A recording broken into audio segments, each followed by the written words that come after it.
It's the Fightful MMA Holy Smokes podcast with Showdown Joe and Sean Ross Sapp. Joe, we are live, and I have a Fightful Mania shirt on. That's unbelievable. What's up, everybody? February 27th edition of the Holy Smokes podcast. Yours truly, Joe Ferraro, joined alongside, as always, by Sean Ross Sapp, who, if you follow his Instagram or in general, all his social media at Sean Ross Sapp, yours truly at Showdown Joe. You'll see confessions, you'll see crazy videos, you'll see nonstop Sean Ross Sapp in his glory, to the point where I have friends messaging me saying, "When is your Maho podcast on?" I mean, that's what we do. Did you see the video I posted yesterday? That I saw it on my timeline, but I haven't clicked it. I'm like, I need at least 5 minutes to enjoy. Is it more than 5 minutes? Nah, it's a couple minutes. Okay. I might pull it up today and run it just because. Okay. Because I've got a lot of people asking if I'm going to have it on Listen You Boy. So, I mean, we anytime I do a video like that, but it's in response to a WWE announcer who insinuated that all pro wrestling journalists really wanted to work for WWE, which couldn't be further from the truth. I was going to say, I don't think so. But we got a lot going on right now. There's a Jon Jones hearing going on, and it ain't looking too hot for Jones. It looks like it's going to be ultimately left up to the California State Athletic Commission, rather, USADA, who, based on the stuff that he's presented here today, it may be a lengthy suspension, but he says that he has never knowingly ingested turinabol. They had an expert there.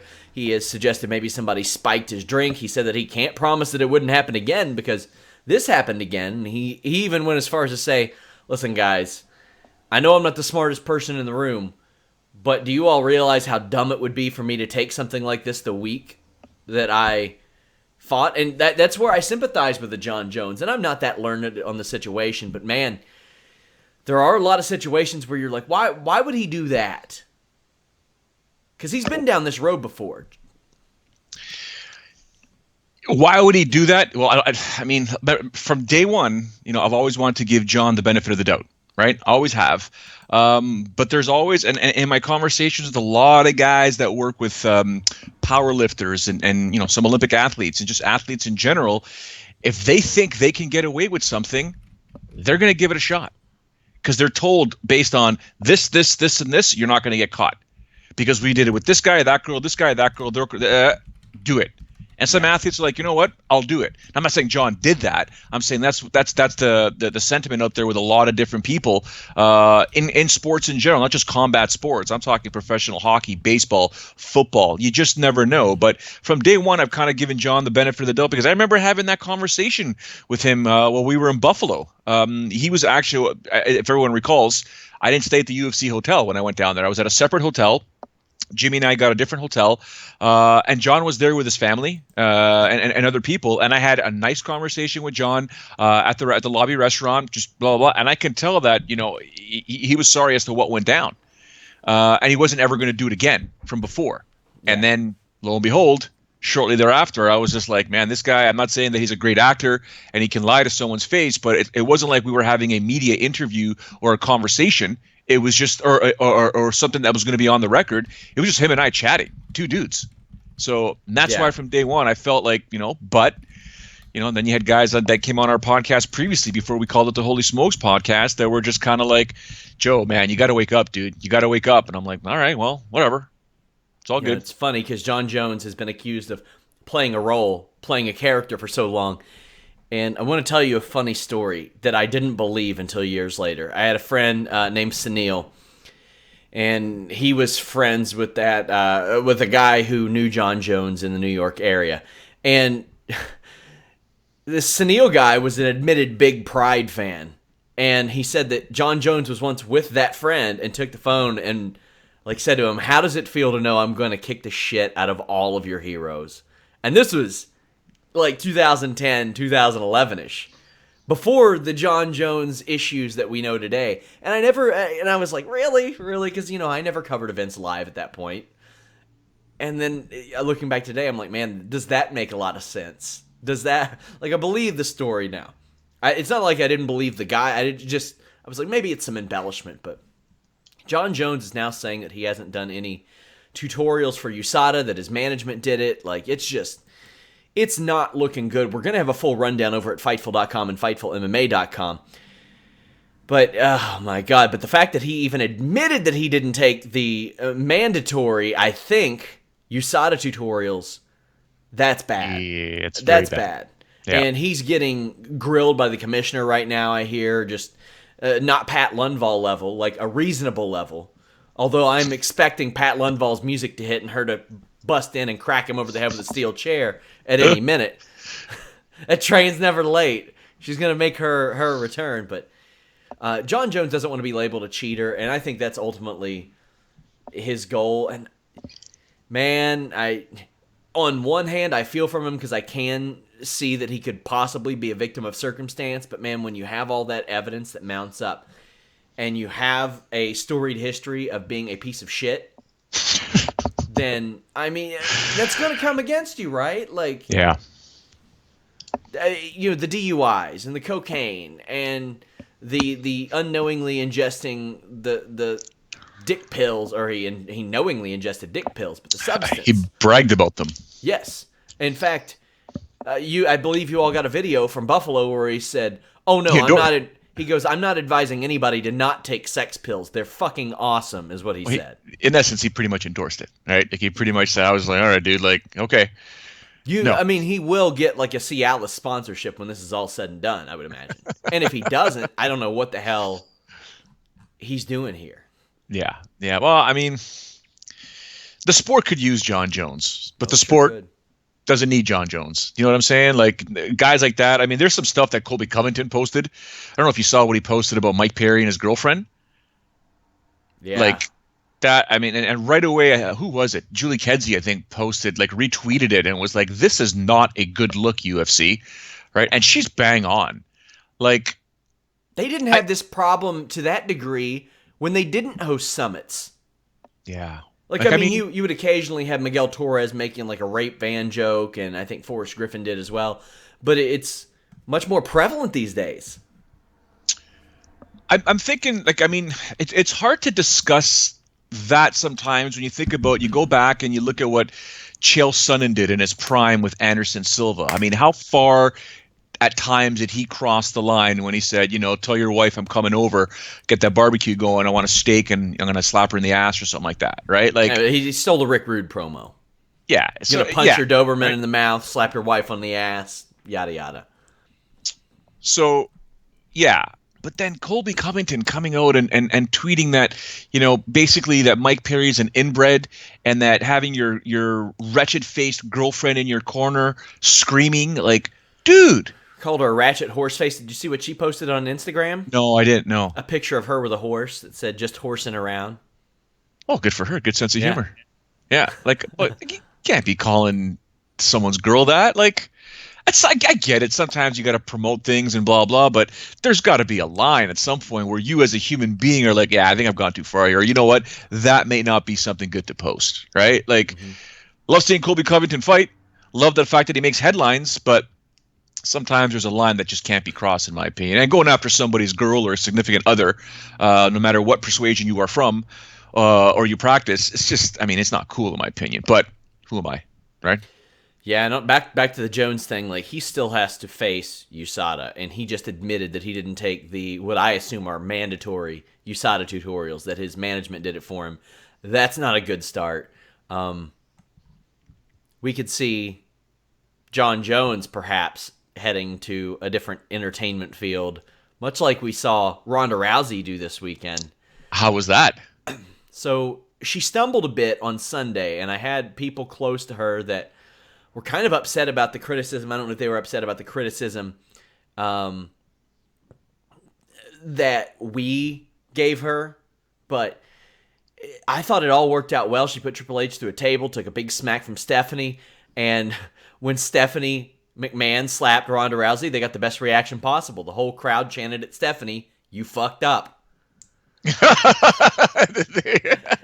it's like there's that That's aura awesome. of Ronda Rousey. And I had some people saying like, "Oh, don't you think Ronda Rousey should beat an established wrestler to prove she's a threat?" You don't have to. She is Ronda Rousey. She is a threat.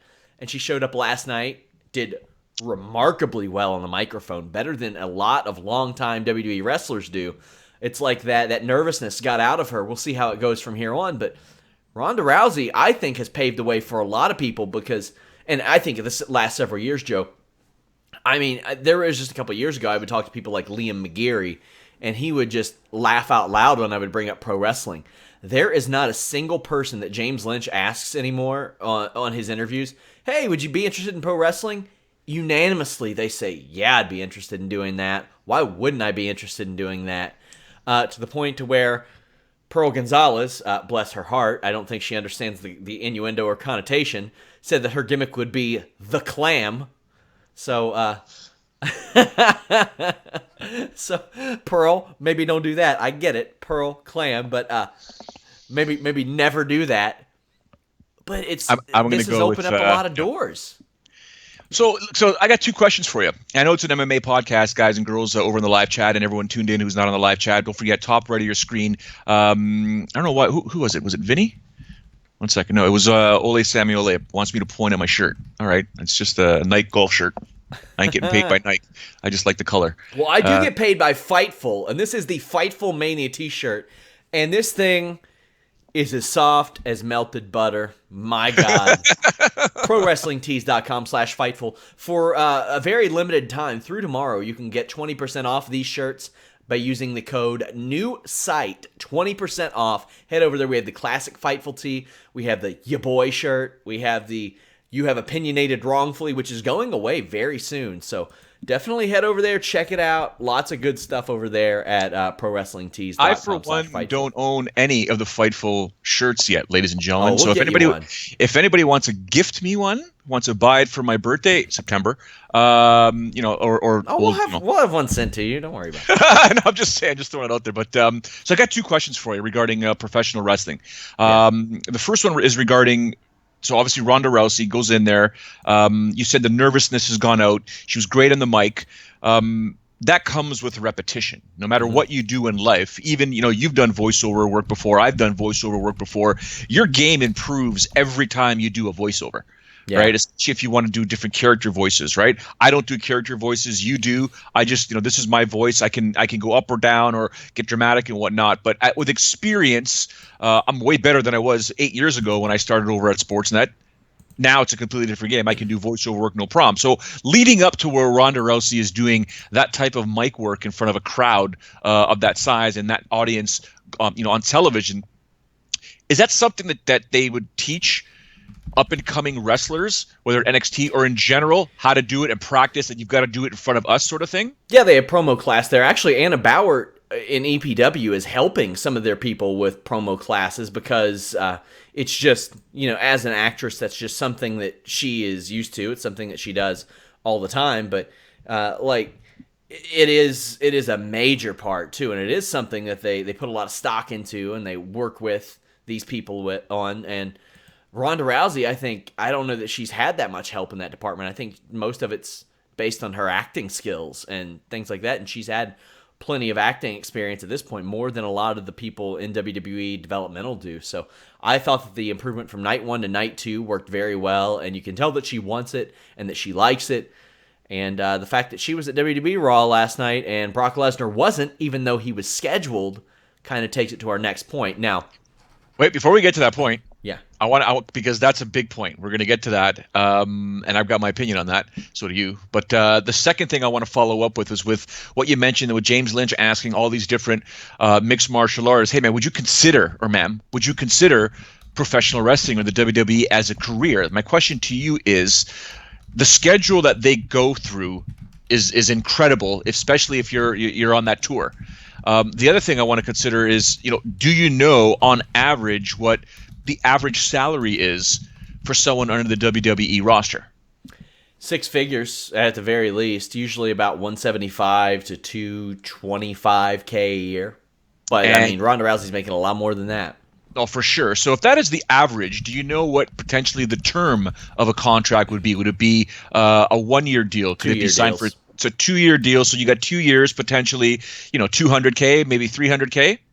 Yeah, I could see definitely why anyone from the mixed martial arts world under the UFC banner would be more than happy to migrate over.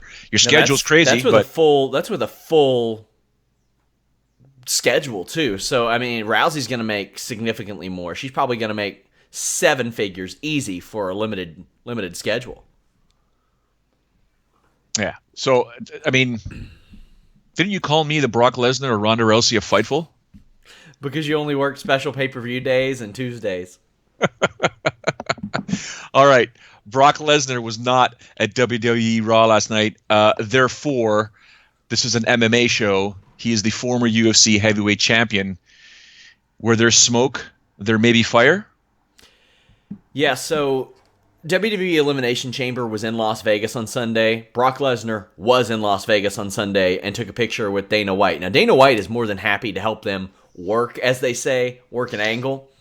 And it's very unclear right now. We've got some people saying that Lesnar was actually planned into the show as recently as Monday, and other people are saying that this was their way of kind of getting Brock Lesnar's opponent over a little bit more. But Brock Lesnar's opponent, Roman Reigns, took to the mic last night and said, well, Brock was supposed to be here, but he's not because he doesn't give a shit. He doesn't give a shit, and he was at Elimination Chamber last night, but he was taking pictures of Dana White all over the strip. Now, Dana White is all too happy to just help them perpetuate this because a picture with Brock Lesnar is good for his business no matter what. But Brock Lesnar still has half of a year of a USADA suspension to serve, and he's not back in the USADA pool yet. So I have been told last week that Lesnar told Vince McMahon that he is out after August, but that's something that Brock Lesnar does every time his contract's coming up. He gets WrestleMania-itis and wants to renegotiate his deal. So there you go. But would you be interested in watching Brock Lesnar return, given the nature of his last fight against Mark Hunt and how, I mean, it was a win, but he had it wiped because of his drug test failures? If it can be proven that Brock Lesnar is a clean competitor, yes, absolutely. Why not? Yeah. Now there's a whole lot of confusion. He can definitely compete. Yeah, he can compete with anyone in that division. There's a whole lot of confusion about why he got the exemption that he got in 2016, and I'll explain it to you guys. Brock Lesnar got that exemption. It's not like they didn't make a rule for him. It wasn't like a special thing. Brock Lesnar had never been with UFC since USADA had been there. He had never come to contractual terms with UFC, with USADA as a part of that deal. They can't hold him up to something contractually that he does in that regard. I mean, they could try to negotiate it in, sure, but if he doesn't want to do it, they can't hold him to that. He retired well before that, as did Chuck Liddell, as did Forrest Griffin. So if they were to have came back, they would have gotten that same exemption. However, there were people who did retire. Brendan Schaub, for example. USADA went to Brendan Schaub after he stopped fighting, and they said, listen, we need your retirement forms and all that stuff. Schaub signed those. If he were to come back, he would have to wait out that period. There was a situation with Angela Hill where she was released, not of her own volition, and then she had to wait out that period, and they made an exemption for that moving forward. It's the Angela Hill rule, where you have to exit the USADA pool on your own to be put on that wait list, essentially. It happened to GSP, who entered the USADA pool on his own and then left it on his own, and he had to wait a while. So he kind of shot himself in the foot a little bit there, which not like he cares, but there wasn't any real special treatment given to Brock in that regard. I mean, was it an exploitation of a loophole? Oh, you damn right it was, but that loophole does not exist anymore, especially considering that for him, that loophole does not exist anymore, especially given that he left, got suspended, retired, all that stuff, like just a mess, man. Frosty the Snowman on the top on our chat states this, quote, the UFC and the UFC fighters are going to starve Colby Covington. They are not going to sign a bout agreement with him, and he'll be stuck. The guy's in great shape, ready to go, but no one will sign, end quote. I respectfully disagree. I know a variety of fighters who are chomping at the bit to be the one that silences Colby Covington, Kamaru Usman would fight him this weekend. Kamaru Usman was on his way right now to fight him, probably. That's although it was weird at Titan FC, who was in attendance. I don't know if you watched the broadcast. So Kamaru's obviously to my right, to my left. was Masvidal, Jorge Masvidal. Ooh. Ooh, yeah. And I kept, and you can, I mean, I'm not saying, what's that, what does Superman have, that X-ray vision? You could feel that heat. And every time I would look over at Masvidal and I'd kind of look over at Kamaru, they were never locking eyes on one another, but they were looking at each other. Not a lot, but enough to be like, I know you're here. I know you're there. Oh boy. But in terms of Colby Covington, just follow Kamaru Usman's social media. I mean, he's calling that guy out all the time, and I don't know what's happening. He's saying Colby keeps declining the fights, right? So it's kind of weird. Colby's not getting a title shot. No, not right now. He's not. He's got to fight at least once, maybe twice. So I was thinking all weekend about Darren Till. Like, is he injured? No, he is saying that he's going to come to an agreement, or they'll probably announce a fight within the next 3 or 4 weeks, and then he'll be good about 6 to 8 weeks after that. He wants to fight in Dublin, but it's been 4 months, and it's like he was in a cave until this last weekend, and now that Perry fight isn't happening. And yeah, it's done. They already had Perry scheduled for Ponzinibbio when he did that awesome cage run-in, but Perry almost willed himself into that fight. He didn't deserve it. Like, he wasn't at that level. Darren Teal's a top 10 welterweight. He deserves a top 10 opponent. So let's get Darren Till back in the cage. Like, to have somebody that hot as he was at that moment. Yeah, that's what I'm saying. I'm like, how do you not do that? And how do you not run Till versus Covington? How do you not do that right now with the amount of trash they've talked back and forth? That fight is ready-made. That is a main event. You got to do it. You got to do it. And there's no reason to have Till out of the cage if he's not hurt for 7-8 months after That's what I'm saying. That breakout victory. You know, you've got to ride that wave. Obviously, you've got to heal. You've got to go through your medical suspension, which I think he only got 30 days. If I'm not mistaken, he got a 30-day medical suspension, which basically means let your body heal, right? You get a long training camp, 30 days. So that's what I'm thinking. But in terms of, that whole Mike Perry run to the cage, I mean, you and I talked about it at length. The chat and everybody on here was all over that situation. But we knew that Perry was with Ponzinibbio, and that was a big test for him. He failed that test, and then he got Max Griffin, who many people thought, okay, Perry's going to get back on the winning track. That did not happen. Yeah. He got ripped open right off the first 30 seconds. Did pretty damn good for a comeback, but it wasn't enough. Max Griffin did what he needed to do. So Mike Perry's now on a 2-fight losing skid. I like Mike Chiesa's tweet afterwards, though, because Mike Chiesa said, look, man, you guys need to stop dropping Mike Perry and sleeping on this guy. He's young. He's raw. He's got tons of power. He's got tons of time to build a great arsenal of mixed martial arts. And maybe he wasn't exactly. I mean, we've seen it with Miesha Tate when Miesha Tate competed against Ronda Rousey the second time. Was it third time? Second time, where the MMA, IQ kind of went out the window. You were doing something good and you decided to do something you shouldn't have did. And that's what Mike Perry did a few times in his fight with Max Griffin. So I'm still high on Mike Perry. I'm not writing him off for anything because he's young and that career can turn around real quick. Yeah, and there were a lot of happenings at UFC Orlando. That was a good show. That was just a good show. Josh Emmett got beaten by Jeremy Stephens. I loved what Jeremy Stephens did, saying right after the fight, now we know who the hardest hitting 145-pounder was, because he knows that's right now, that's what he's known for, was getting clowned by McGregor. I thought that was a great way to turn that around. I want your thoughts on the illegal, not illegal elbows. Every fighters meeting I've been in, and I said this on the UFC Orlando wrap-up, every fighters meeting I've been in, the referee will tell you, if you turn into the shots, I'm probably not going to call them. Also, the same could be said for the backpack spike, which I thought was awesome in that Ronnie Yaya fight. They'll tell you, if you hold on to that guillotine, if you hold on to that triangle, if you hold on to that backpack and you get spiked, that's on you. You know that you can let go of it. You're at risk. Then there was much discussion about the knee. Jeremy Stephens throws illegal knees all the time. Like 2 or 3 different times this has happened now. It happened in the Edgar fight too. And fortunately for Edgar, he was able to catch a single leg, take Stephens down. This one grazed and hit on the way down, but Daniel Cormier had it out with Dominic Cruz on the broadcast. And for one, I think Dominic Cruz should not be on the broadcast team anytime one of his friends, one of his teammates, anybody is on the show because it's conflict of interest. But what did you think of those strikes in particular? In the heat of the moment, I could see why it was a Murgliata. I think it was Murgliata. Wasn't able to do much and didn't call them. Upon further review, I don't think Jeremy Stephens should be penalized in any way.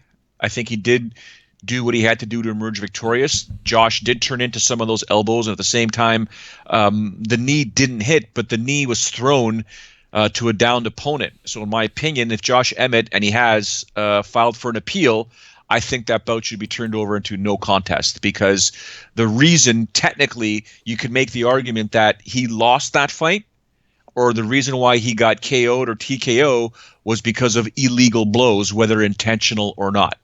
The addition of one illegal blow to another caused him to be dazed and confused, which didn't give much of a chance to recover. So Jeremy Stephens did a great job in winning that fight. If you're throwing elbows, and you just said it, if you're throwing elbows, you're throwing any strikes, and I'm throwing and that you're turning your head and it hits you, I wasn't intentionally trying to hit you in the back of the head. You turned, right? Now, especially, if anyone's ever trained anything at all that requires striking, if you're throwing combinations, when you commit to a combination, whether it's a jab cross, left hook, jab cross, or a flurry, when you commit, you're not going to stop until you react and see something you shouldn't be doing. So by the time you react to your opponent turning their head, you may have landed 2 or 3 of those punches, especially if you've got speed. So with Jeremy Stephens trying to end the fight, trying to finish the fight, and going through a flurry, and then Josh turning around, by that point there, he's landed 2 or 3 elbows, turned around and realized, okay, I can't do that. And now Josh is getting up. I'm full of adrenaline. I'm going to time as he gets up. Josh doesn't get up, throws the knee, grazes the head. So you've got a succession of illegal blows that connected, most of them with the exception of the knee really, but that connected to Josh Emmett's head that caused him to be, concussed, dazed and confused, unable to recover. Jeremy goes in for the finish, fight over. In the heat of the moment, I get it, I understand it. I don't really fault Murgliata, to be honest with you.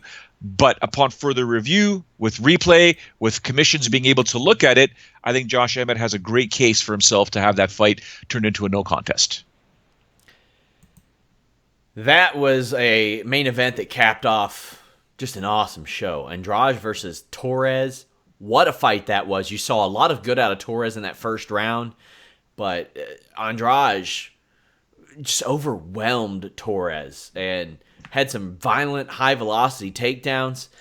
Now, you got to know, you got to believe that Andrade is really hoping that Rose Namajunas wins that fight against Joanna, because Joanna beat Andrade less than a year ago. But here Andrade is, 5 out of her last 6. We thought that she would move up to the flyweight division after fighting at 135 and beating the woman who is contending for the UFC Bantamweight Championship very soon. But no, she's going to keep plugging away and wins over Torres and Gadelha. That'll get it done, Joe. My God. Torres, Gadelha, Angela Hill, Jessica Panay, Joanne Calderwood. All of those women are women who are at the top of this division or have held titles in Invicta or something like that, because Joanne Calderwood at one point looked like a world beater.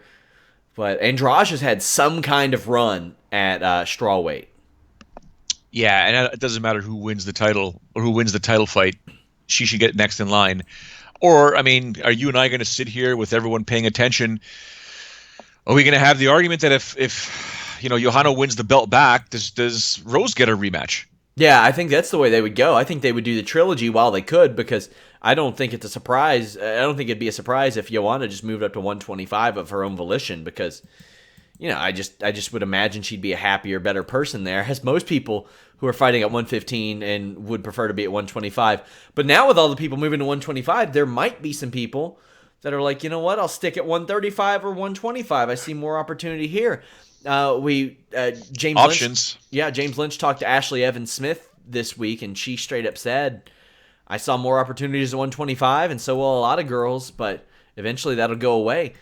I thought that fight was awesome. I thought it should have been fight of the night over Juban and Ben Saunders, but that was a hell of a fight too. So what a card this was. This was just the second straight week where they had a card that didn't have a whole lot of name value, but it delivered in the cage. Yeah, I mean, for even the hardcore fans, if not the fans that are mainstream slash fringe hardcore, this was a solid card. This was a great card. I mean, it's not a Fox card that technically should be a Fox card, if you know what I'm saying. I mean, you'd figure a Fox card would have a number one contender fight, at the very least a title fight.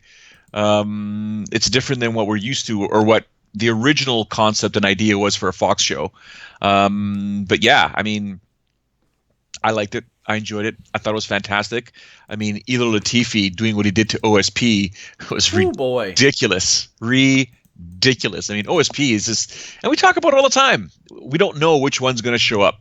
He's a win away from a title fight. Elo Latifi is. He's won 5 of his last 6. He's, I think, 7 of his last 9. He's never lost 2 in a row in his career, much less the UFC.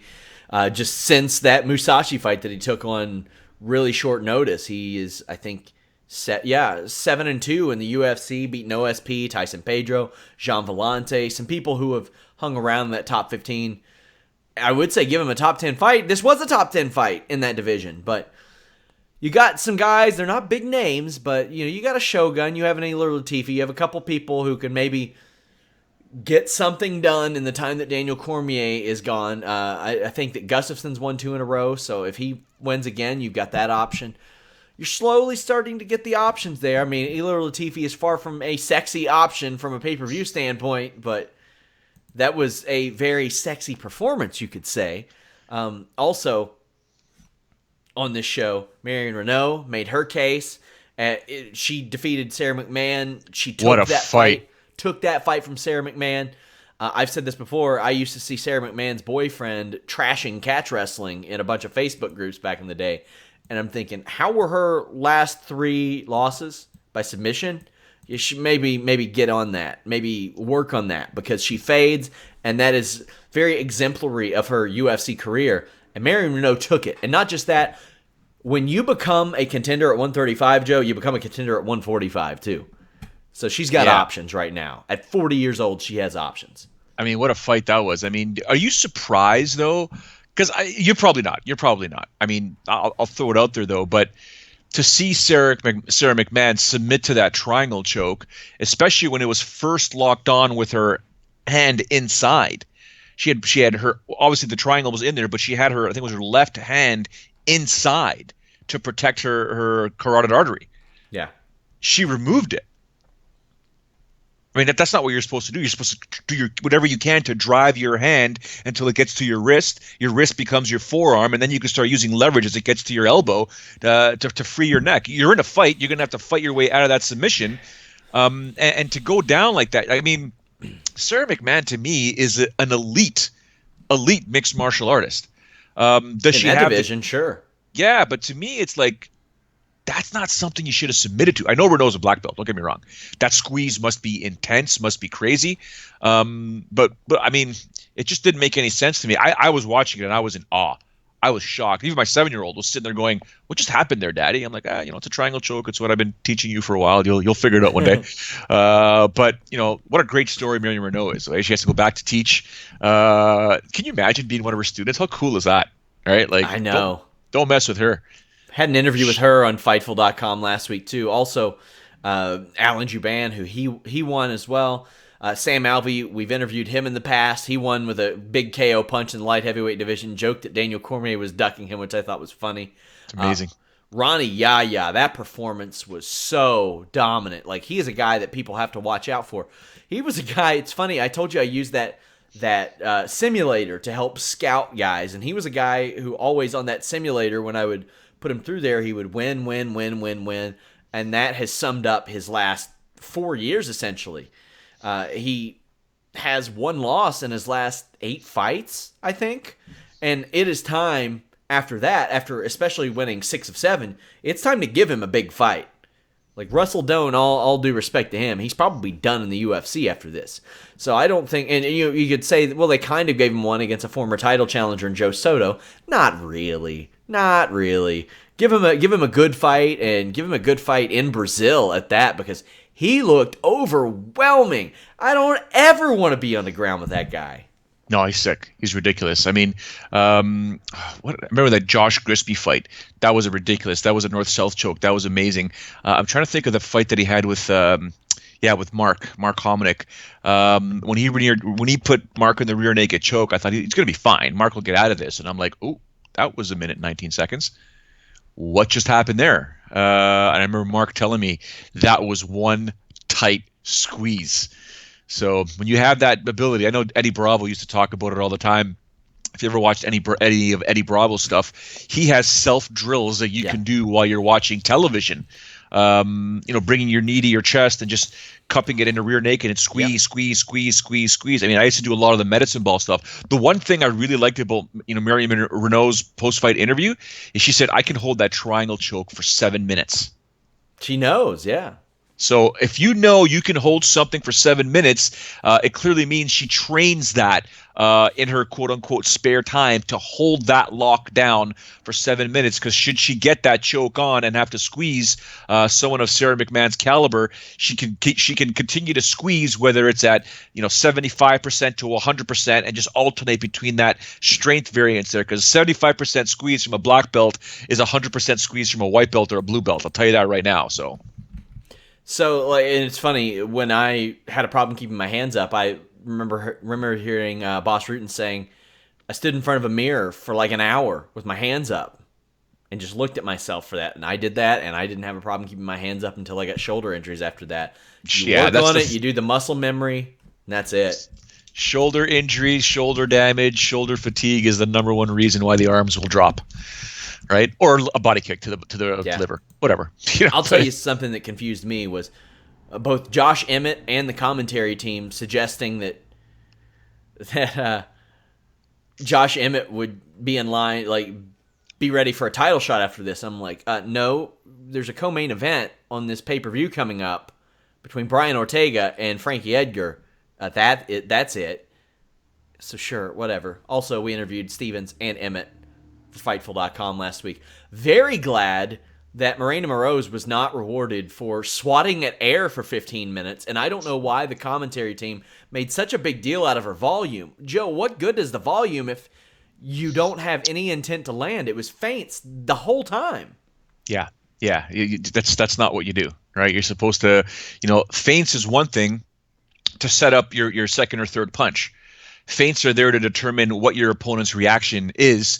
Should I throw the jab, as an example, right? Yeah. Ideally, you want to throw the jab. No, there's a variety of ways you can throw the jab to connect, but the jab will generally determine exactly where your opponent is trending, left or right, back, straight. Where are they going when I throw the jab? Because when I throw the jab the next couple times, I'm following it up with something else where I think my opponent's head or body is going to be, or if I'm setting it up to throw a kick. That's what a feint's for. If you're throwing nothing but feints, you're not fighting. All you did is you had 15 minutes of setting up something. Yeah. I heard them talk about volume, and I was like, really? Really? That's not volume. That's mute. That's what that is. That is just nothing with the intent to land. Brian Kelleher looked great, and Renan Barão did not look great. Again, we interviewed Brian Kelleher in the USADA era. Yeah. Barão is 1-4, and Dominic Cruz on the broadcast was asked by Karen Bryant, what do you think is the issue here? And he goes, well, I don't know if I should get into what some of the people think the issue is, kind of alluding to it without straight up saying it, because he does have a job to do. I didn't mind Barão's performance in the first round. It just went downhill from there, as you can tell. And it's weird because he's over at American Top Team, and he's got bodies there that'll push him and push him and push him and push him, but he's in a different era right now, right? I've been told the UFC likes Brian Kelleher a lot, too. His first win was against Yuri Alcantara. If you're beating Yuri Alcantara in your debut, that's something, especially with the performance of the night. He lost to Marlon Vera, but he was quick to get back in the cage for the UFC, had a fight of the night against Damian Stasiak. Then he beat a former UFC champion. Not to mention, a couple of years ago in I think it was CES, he beat Andre Sukumta, too. So that's a hell of a win. That's a big victory. He's got experience. I know that he fought Jimmy Rivera in Bellator. He's one of those guys that you'll hear us say this a lot of times. there's not going to be a lot that he's going to see in the UFC that he hasn't seen before. I mean, when you're facing guys like Sukumtoth and Jimmy Rivera before you get to the UFC, that's like Lyoto Machida. Remember when Lyoto Machida came to the UFC and it's like, oh, well, he's fought faced BJ Penn. he fought BJ Penn, and I think he had fought like Forrest Griffin. He had fought like a ton of people outside of the UFC. No, he fought Stephan Bonner, Rich Franklin, Michael McDonald, BJ Penn, and Vernon White before he even got to the UFC. That's what it was. And it's like, well, damn, that's quite the first 8 fights of your career. So, and that reflected pretty well for him. But Kelleher's 31, so they got to pick up the pace a little bit with his career, in my opinion. Yeah, and here's the funny thing. You remember how we did that story? Or you did that story, rather, and Casey Walton did some great research for us about the average age of UFC fighters. Yeah. I took a look. I had shelved an article that I planned in June of last year because I saw a young Curtis Blades coming up. I saw the UFC signing a young Tai Tuivasa, and I was like, okay, maybe this will change. And from the point that you wrote that article, and we talked about how high the age was, until now, even though the Blades and the Tuivasas of the world have emerged, the average age since then is actually up 0.1 in that division because of natural aging. Because it's been 3 months since you wrote that, and everybody on that top 15 outside of those two I just mentioned have naturally aged a quarter of a year since that point. So it actually pushed up the age a little bit. But without those two guys, it would have been a lot worse. So that's something I love looking at, is the average age, the median age, things like that of people who are ranked in the UFC. And that's something I'm going to keep my eye on a lot. We're going to do some cool stuff from that. But UFC 222 this weekend, myself and James Lynch will do a live post show. You know, Joe's on that Brock Lesnar schedule. He's out taking pictures with Dana White in Las Vegas, but not showing up to the pay-per-view the next day. That's what he does. But he is here to preview it. But who cares what we think? Let's hear what the pros think of Cyborg Kunitskaya. I think Cyborg's going to win that fight. I think that Yana's definitely very creative, and she's a risk taker. She's such an exciting fighter. But I do think that Chris is just amazing right now, and she's just on a roll. So I envision Chris taking it.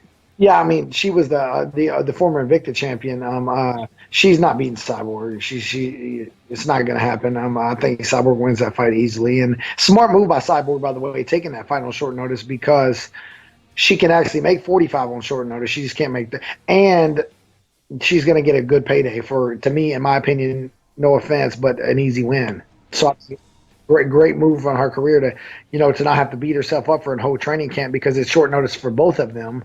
And then also she's going to have the upper hand, and she's going to win, I think, easily and get a good payday. I have to go with Cyborg. You know, after kind of the Rousey hype train, I kind of want to see there be like a women's phenom that stays champion for, a very long time and lives true to what we think that she is. So I definitely am a Cyborg fan, and I think she's phenomenal, and I just, I continue to root for her every time she steps in there. It's kind of hard to go against Cyborg, against any woman like in the UFC, in the world. But yeah, Cyborg's got to be it. I would like to see Cyborg fight Valentina. If Valentina could get up there, Cyborg can go down there. I like Valentina a lot. But other than that, I was just thinking about that with my girlfriend. But it's kind of hard to go against Cyborg, especially someone coming up from Invicta. And don't get me wrong, Invicta's an awesome fights organization, but they come to the UFC and then grow from there. So I got to go with Cyborg. But anything could happen. I would guess Chris Cyborg, just because she's the champ. She's got all the momentum. This is a 4-week notice fight. But I believe Chris Cyborg cuts a ton of weight, though. I mean, that could be a big factor, especially on short notice. I mean, I don't think these girls had more than 4 weeks to prepare for this. Yeah, I guess for a lot of people, they say like who is that other girl? I mean, I don't follow Invicta that much, so I never really even heard of the other one. But it seems like Cyborg's just like the only girl in that division able to do things. A lot of 135ers are coming up to fight her, and I know this girl's supposedly a legit 45, or she was already on her way to 45s. So I can't go against Cyborg. The girl's a killer. I mean, she's on the top of her game right now, and she's probably going to be up there for a while. So Cyborg all day. So I would be crazy if I didn't say it's going to be Chris. I mean, she's a power to be reckoned with, honestly. And actually, she's really nice. I really like her. I fought on a couple Invicta cards with her, but she's just a beast in there. She's on a whole nother level than these other people. Yana is tough. I actually fought on the same card as her last year, and she's definitely a skilled fighter. But with Chris's size, she just overwhelms people and just breaks their will to live and their face while she's at it, actually. So, I mean, there's a lot of breakage, emotionally, physically. That's pretty much what's going to happen with this one. I mean, Yana might be able to hold on for dear life, but then I'm like, whew, I wouldn't want to be in the receiving end of one of those punches, though. I'll tell you what. I always love hearing the pros picks that James Lynch gets for us. Of course, guys, you can check that out at FightfulMMA.com all the time, YouTube.com/Fightful. And here's a funny thing. I got a comment on the YouTube video the other day where somebody said, I don't even have to watch this. Everybody's picking Cyborg. I don't even need to do it. And I commented back, everybody didn't pick Cyborg. And then they commented back, all right, smartass, good job. You made me watch the whole thing. And awesome. They all did pick Cyborg. That's terrible. That's terrible. Oh, God. Hey, that's what I do. What will I do for those views? Well, the funny thing is before we even came on air, one of the things as we were doing our sound checks, my sound check, ladies and gentlemen, was basically this. Sean, Christian Justino Cyborg, a minus 1,700. Minus 1,700. And Sean's reply was, that's a bargain. Yeah. Not to take anything away from Yana, and I will, to this day, you can never convince me otherwise. A fight is a fight. Anything can happen. I remember heading into that fight, was it 2-3 months ago? When did Cyborg and Evinger fight? No, that was July last year. Yes. Sorry. I'm thinking Holly Holm. But that Evinger fight, I mean, that thing went to the third round, but no one gave Tanya a shot in that fight. And she made it to the third round and didn't look great, but didn't look bad, but then got tuned. That's what Cyborg does to people. And I mean, she arguably is the greatest of all time. Hey, what's going on? Hafid Darbaki, who's on our live chat right now. That boy there has got a future in mixed martial arts. Sean Rossap and everybody. Hafid was alongside Frank Trigg and I, as well as the staff at Ryzen. He was doing some work with Ryzen. Don't forget the name, people. Hafid Darbaki. He's right now on our live chat. That guy there is going to be somebody in the world of mixed martial arts. You mark my words. But yes, can't wait to see that. Yeah, good dude. Good dude. The California State Athletic Commission pretty much recommended to Jon Jones that he get rid of Malkikawa. Oh! Yeah. Says that his management team is enabling him in ways that they shouldn't be. Suggests that he should change his management to show them that he has taken this seriously by the time he reapplies for his license. And it's like, if I were Jones, I was like, do you know who Ali Abdelaziz is? Because that's my other option. Wow. That's not, I mean, they can get themselves in trouble with that, man. Like, I know. You can't, you're defacing someone's character right there. Right? Did they actually come out and say Melky? Or just his management? His management. Well, they can go after the commission for, that's just, ooh, what are they insinuating? Ooh, that could get ugly, man.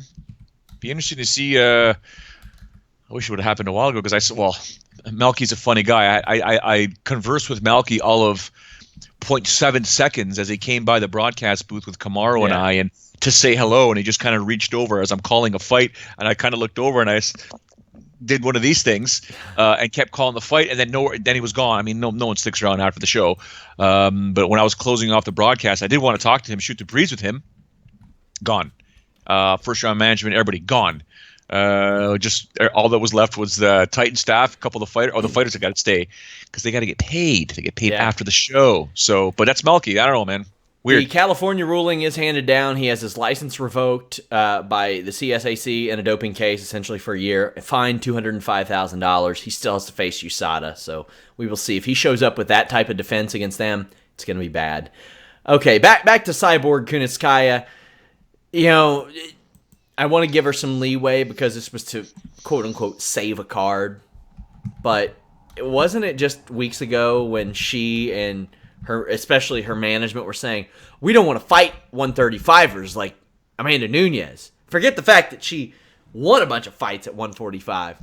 We want to fight 145ers. Well, Yana Kunitskaya ain't that. She is a 135er. She's fought her last, I think, several fights at 135. Lost to Tanya Evinger once, beat her kind of controversially. It was overturned, and won the Invicta Bantamweight Championship last August. Whatever. She has about a 0.5% chance in beating Cyborg, and Cyborg will probably beat her in under 2 rounds. Under 2 rounds, I would say. As a practicing martial artist, Sean Ross Sapp, a mixed martial artist, a catch wrestler, I believe you understand technique and the repetition of technique. I'm going to show you a technique in reply to your Cyborg and the management saying that they don't want to fight 135-pounders. What you do, you open, ladies and gentlemen, if you're watching this live or watching this afterwards, you take your left hand, you put it out in front of you, you take your right hand, keep them open, and you put one over the other, and you do this. Okay, you go out, in, out, in, and then try to go as fast as you can. You don't have to do it more than 3 times. People will understand. Okay, you can hear it. Yeah. That's what a prize fighter does. A long time ago, I'm going to say early 2000s, when I was training at the infamous Shaw Franco Martial Arts, which had a variety of Canadian champions coming out of there, including one said UFC fighter named Antonio Carvalho. Shaw Franco said it best when he would always talk about Roy Jones Jr. And whenever we would talk about who our fighters are going to be fighting next, and he made it clear, he's like, the one thing people don't understand is it's prize fighting. If you can get to the point where you can get paid to compete against talent that you know you can defeat, get paid. Right? Now, would Cyborg versus Amanda Nunes make a boatload more money for Cyborg? Oh, hell yes.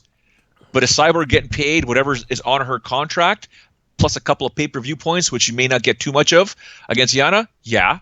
So it all depends on, for all we know, Cyborg could be, financially loaded. I don't think so, but she could be completely and utterly loaded, where it's like, why risk it? Can't disagree. And Brian Ortega, Frankie Edgar is not as easy to call, because if Frankie Edgar takes this fight to the ground, he might lose it. Now, if it stays on the feet, I'm favoring a Frankie Edgar and that jab, that just overwhelming jab that he has. How do you think this one plays out? Because Brian Ortega, he ran into some trouble against Swanson, but he's had a couple of fight of the nights back-to-back, had a performance of the night. He's beaten Guida and Licano and Swanson and guys like Diego Brandao and Thiago Tavares who can be a threat at any given moment. He's got quite the resume. He's 13-0, 27, just turned 27. This could be a big name in that division, but man, whoever wins faces that challenge of Max Holloway coming up. But this is a good co-main event. This is, let's go back to when Frankie fought Yair Rodriguez, right? There was a genuine concern for Frankie Edgar saying, this is it, man, the young buck. Young Buck's going to take care of Frankie Edgar, or the Young Buck's going to do this and that and this and that. And Lord have mercy, holy smokes, did Frankie Edgar prove otherwise. Yeah. Are we back in the same situation right now with Brian Ortega, who does have pretty damn good striking for himself, but a vicious ground game? Are we looking at a situation where we're looking at Frankie Edgar again and saying, oh boy, young lion taking out old lion? Or Frankie Edgar... So. Yeah, will Frankie Edgar look at us and be like, hey, you sons of bitches? I don't think so. I got to fight Max Holloway. This kid's in my way. This kid's just a paycheck for me to get to Max Holloway. And isn't that what Frankie Edgar always does? Yeah. Because he lost to Aldo the first time, and then it's like, okay, well, I'm going to come back. I'm going to beat Oliveira. I'm going to beat Penn. I'm going to beat Cub Swanson. I'm going to beat Faber. How about Chad Mendez, too? Didn't win his title fight against Aldo again. All right, well, who you got? Hardest hitting 145-pounder? I'll beat him. How about this young guy, Yair Rodriguez? I'll take him too. Got his title shot, but didn't wait around for it. A lot of respect for Frankie Edgar for not waiting around for it. And he's facing a Brian Ortega that's going to be a real challenge. This is one of those great fights because, as we've seen from Brian Ortega, he's never out of a fight. He's never out of a fight. If he gets his hands on you, yeah, you're in trouble. But go ahead. Enough of what we think. Here's what the pros think. See, this is a tough one because, well-rounded. I still think Frankie Edgar is way more well-rounded, and if I have to bet, Ortega's so much younger and hasn't been in all the wars and everything, but if I have to bet my money, I'm going to pick Frankie. I'm not going to bet against Frankie even now. Man, that's an awesome fight, but I'm so disappointed that Max got hurt. I really was looking forward to seeing that fight. Out of all the fights, I wanted to see Max and Frankie, and then Ferguson Khabib. Those were like the two fights as a pure MMA fan that I wanted to see, So it sucks, but Ortega's really showing some amazing skills coming up, taking out Cub Swanson with the guillotine. Really great jiu-jitsu, improving striking, but Frankie's one of those guys from day one that just finds a way to win no matter what. He gets hurt in fights, but he's always there. He's cutting angles, a lot of movement, a lot of footwork, and I got to go with Edgar. It can go both ways, honestly, but who knows if Frankie still has that power. So I think that Ortega's, because eventually they're going to get into a clinch, and that's where Ortega's really dangerous. So I think that he's going to submit Frankie. Frankie Edgar. I think Frankie Edgar wins. He's a vet. He's so tough. He's good everywhere. I think he'll be prepared for Ortega's jiu-jitsu. I think that, Frankie Edgar is one guy that really could get away with taking Ortega down safely because, he's probably one of the best grapplers in MMA. I'm going with Frankie Edgar. I just see him outworking Brian. But, Brian, no joke, his jiu-jitsu is real serious. But, Frankie Edgar trains with Ricardo Almeida. And, I'm going Frankie for this fight. Honestly, I think it's a great matchup, man. Brian actually, he's pretty good at using his reach. He does like to brawl, which can kind of play into Frankie's little game. But if it gets close enough, Brian, if you get too close to Brian's going to snatch something up. And Brian's not afraid to pull guard. That's what most people in MMA don't really do. And Brian will pull guard on you. And if he pulls guard on you, then you're in a whole world of trouble. So, and it actually plays in because Frankie's going to have to close the distance in order to hit him. So I think my boy Brian's got it, not only because I'm biased, but because it just plays into his game for sure. Tons of exclusive interviews like that over at FightfulMMA.com. And thank you to our sponsor at LivingSharp.com. If you need a gift idea, Joe, maybe you're just stumped. Maybe you don't know what to get somebody for Christmas, for their birthday, for Valentine's Day. LivingSharp.com has a little bit of something for everybody in all price ranges. Head over there, check it out. Also, Wartime X, you can play on Apple and on Facebook. It combines war and poker, pretty much like our podcasts every day. Yeah. But absolutely. UFC so I just want to say one thing. Go ahead, sorry. Sukumtat's prediction was kind of like, what? Dude's adamant that Ortega's going to submit him. What? Holy good. Okay, good God. What do you think of Sukumtat and O'Malley getting the pay-per-view billing on this show? Above Struve Arlovsky, Zingano Vieira, Dariush fighting anybody. Lombard and Dalloway isn't that big of a deal, but Dodson Munoz, that's going to be a banger. But, I've not seen enough of a Sean O'Malley to think that he's going to beat Andre Sukumtat. They love this kid, man. O'Malley or Sukumtat? Yeah, O'Malley. Oh, he's fun, yeah. They absolutely love him, and Dana White put his finger on the matchmaking or the placement of this card and said, you are going to put him here. Because ever since the Dana White Contender Series, this kid's got lots and lots of love because they want as many eyeballs as possible viewing this kid, because not that they're saying that he's going to be the next 135-pound champ, but he's a fun kid to watch. Yeah. right? I mean, with that, he didn't cut his hair, did he? I'm gonna assume no, but like that furrow is just awesome. Like, get her done. I mean, but you can go up and down this card. I mean, anytime Kat Zingano fights, I'm interested. And that's not the old weird preliminary UFC Fight Pass theory that you have. Yeah, okay, she's a beautiful woman, but I'm always paying attention to someone who's gone through that type of adversity to see how they react every time they fight. So very excited to see how Kat competes. Struve I saw for like 18 seconds in Florida. I didn't have a chance to speak with him, but him and Arlovsky, I mean, I thought Arlovsky was gone. Guess not, right? Like, I thought he was just going to, where can I take my services? Because he can go to Russia or Belarus and compete over there. Well, yeah, right? after beating Junior Albini, that gave him a new lease on life. He's probably got a couple more losses in him. But Struve, I think, if you're going to, I've said this before, I think Struve is a perfect Brock Lesnar opponent because I think Brock Lesnar beats him. Brock Lesnar can get his hips underneath him very well. Struve doesn't like to hit people, especially at range. But when he does hit people, he'll knock out people like Stipe Miocic. So that's a pretty good feather in the cap. As far as this fight, man, it's tough to say because Struve finds a way to lose to a lot of people that he shouldn't lose to, and so does Arlovsky. But they both got some in the tank. It's not like they're terrible fighters or anything. It's just neither one of them have been consistent in a positive manner recently.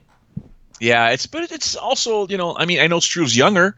Arlovsky, he's a former heavyweight champ of the world, right? At some point, you're now fighting almost for pride and for a paycheck, right? I mean, Struve just has to go on a 2 or 3 fight winning streak. That's it.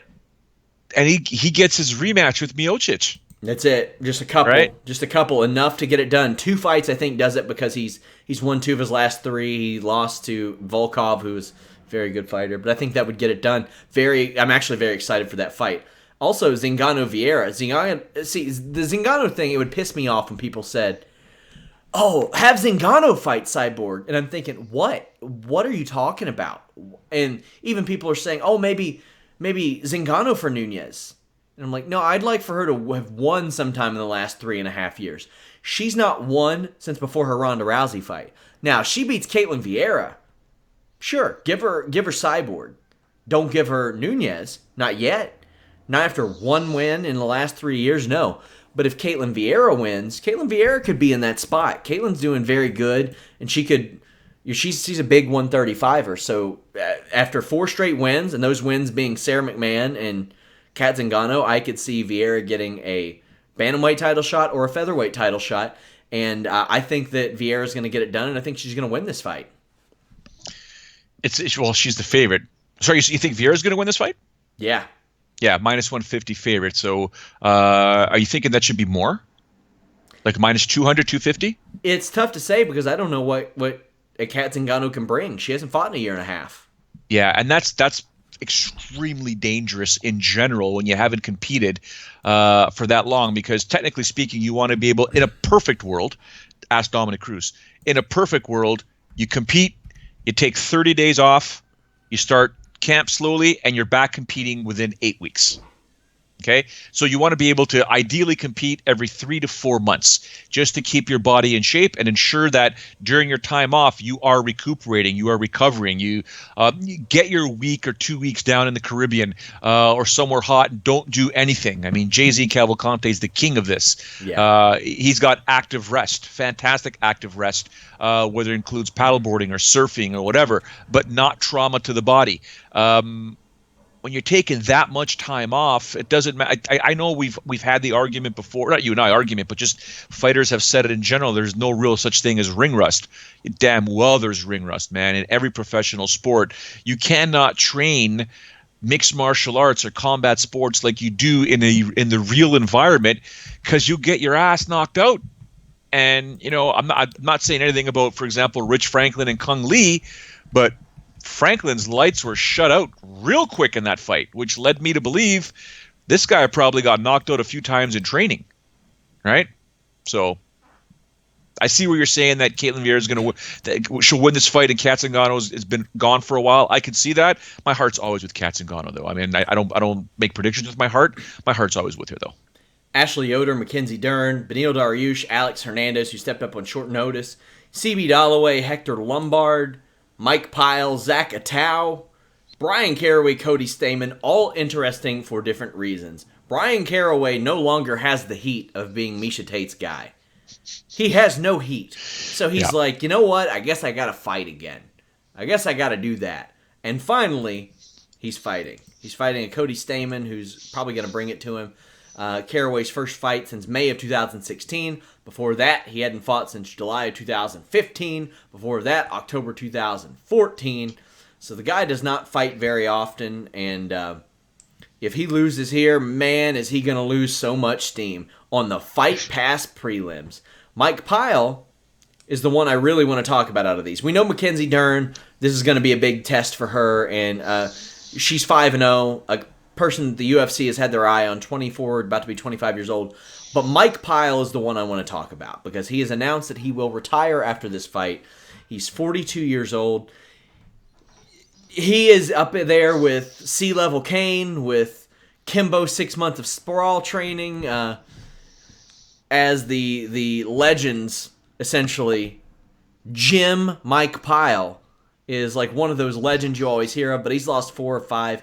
A storied career. We often mention the OGs, and the OG start date is starting to creep up closer and closer to the current date. But he's a guy that fought Quentin Rampage Jackson in November of 1999, Joe. Yeah. And you know who his second fight was against? Was it Bonner? Second pro fight in 2002 was against John Fitch. John Fitch, yeah. Hot dog. How? Yeah. Man, and you know who he fought just a few years later?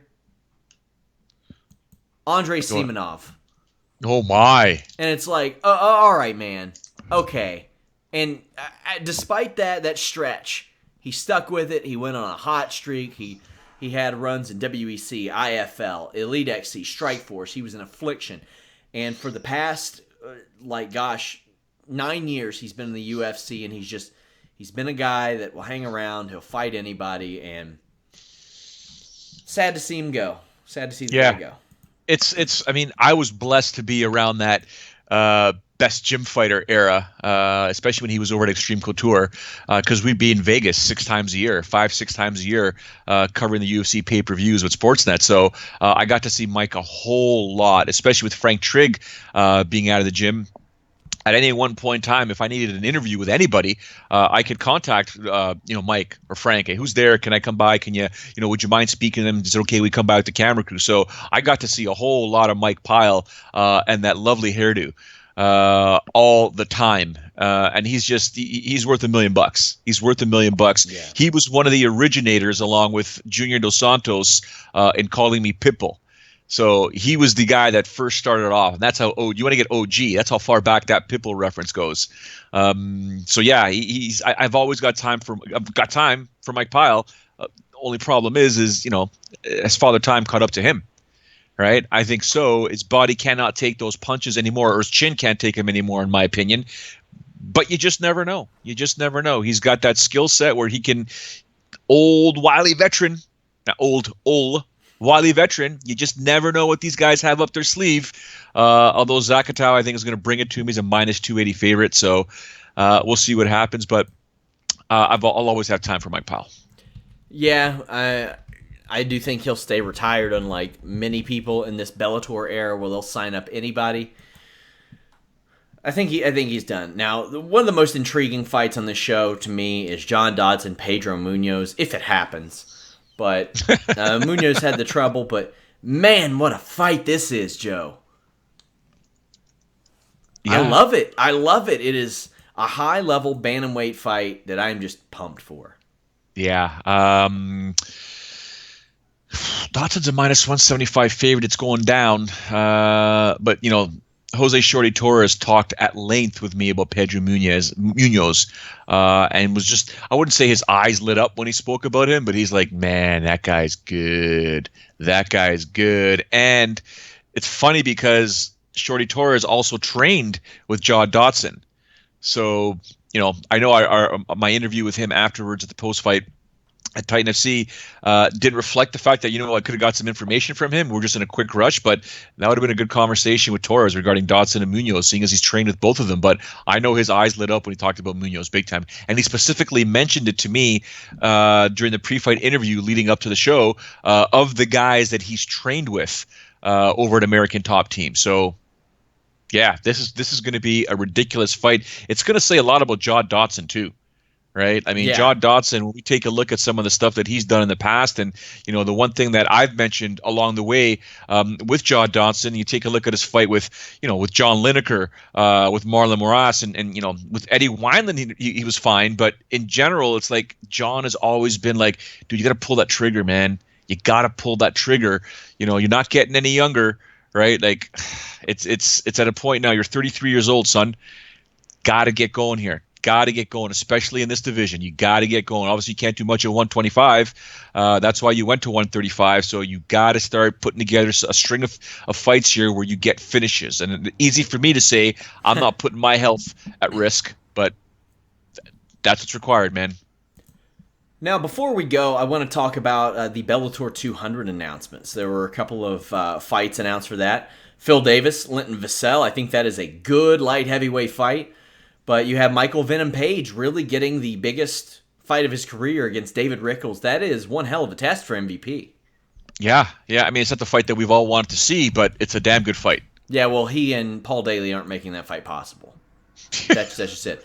And Michael Page isn't some hot young prospect now. This isn't 2012 when he emerged on the scene 6 years ago I think he was 24. He'll be 31 this year.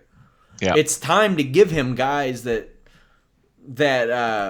are worth his time. And Fernando Gonzalez was worth his time, in my opinion. That was a good test, too. So I don't want to try to disrespect him because Fernando Gonzalez is a hell of an opponent. Also, Gegard Musashi, Rafael Carvalho, that is a fight. Now, you can say what you want about Gegard Musashi's debut, but that is a top-flight MMA fight. Yeah.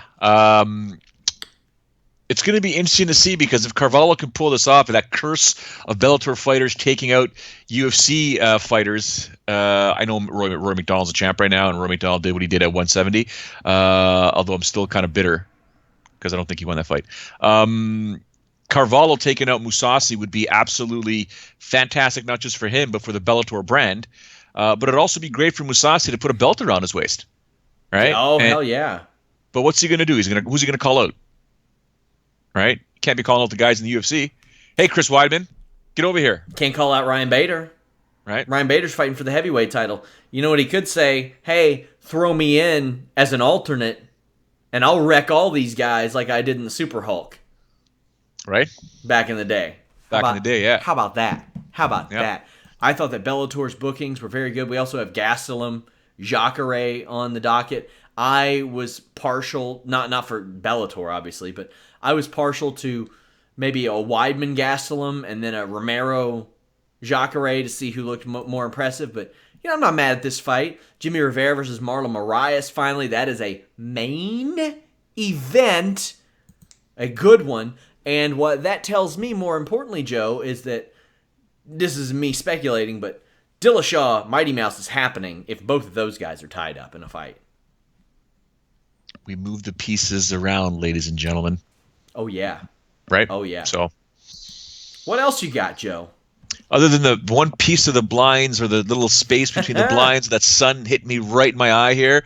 I don't want to get too close to the camera and get too far back, but that's about it, man. I'm paying very close attention to this Jon Jones stuff now, especially what they said about his management.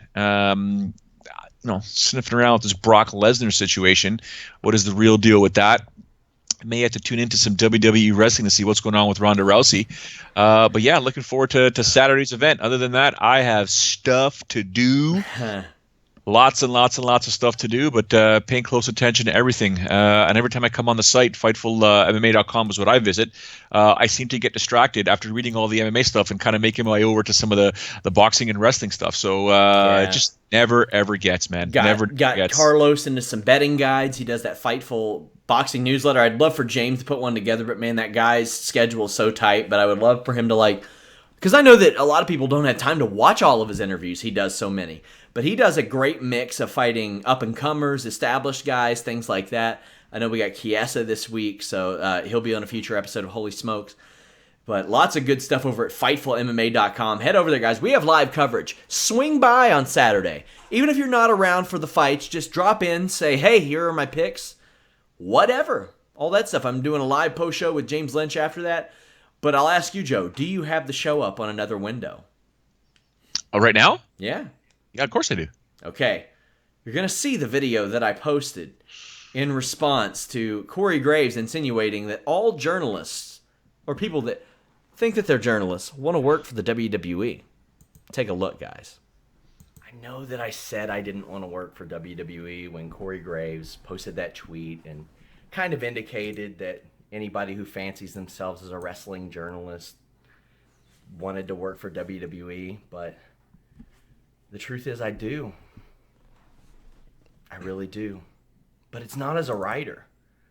I want to work for WWE in all aspects of production. Like, Kevin Dunn, I'm coming for your job. I've been practicing. Now, I know that I just have a little home office here in Ewing, Kentucky, but I've been having my wife help me practice, and I think I have the WWE style down. Zoom! Zoom! Zoom! Zoom! Zoom! Zoom! Fucking camera cut! Camera cut! Camera cut! Do it! You gotta do it! There's some trial and error, mainly on her part, but thanks to the WWE's style guide, essentially, I think I've nailed it. This is how you do it! Why would anybody do that? It's just the way things are! I've been working my WWE style commentary too, and I think I'm pretty good. Oh my! The Shield is rolling! See, when I get to WWE, things won't be different. But, I mean, at least I'll finally work there, right?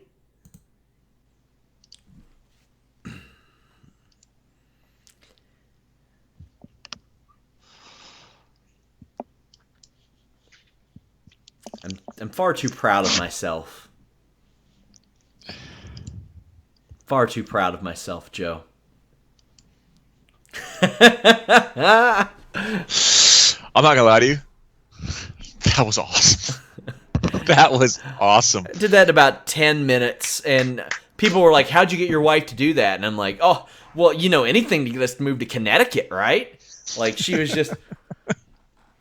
I'll talk more about this on the List and Your Boy on Wednesday, because that was awesome. There are full stories behind this and all that. I didn't even have time to level the audio the first go-around. I had to redo it, but that's what you get over at Fightful.com.